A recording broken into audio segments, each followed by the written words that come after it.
আদা রসুনের পেস্ট 1 চামচ, লবণ,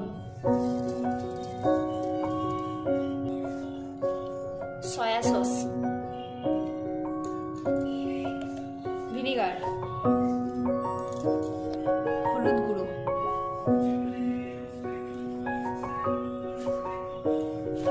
জিরে গুঁড়ো 1/2 চামচ, গোলমরিচের গুঁড়ো 1/2 চামচ, কর্নফ্লাওয়ার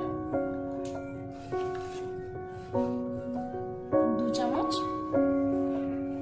কর্নফ্লাওয়ার দিলাম, ময়দা,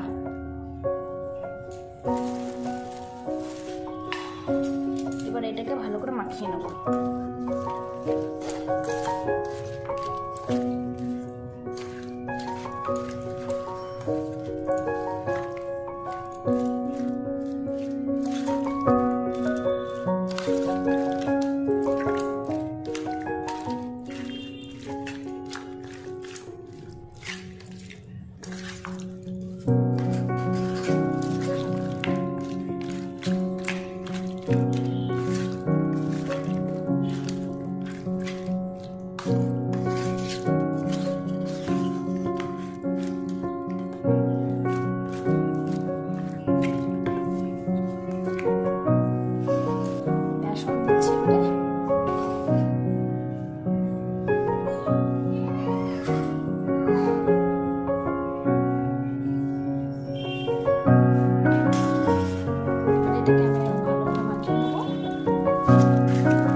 এখন আমি এটাকে ঢাকা দিয়ে রেখে দেবো 15 মিনিটের জন্য।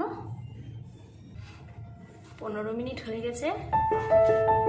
এখন আমি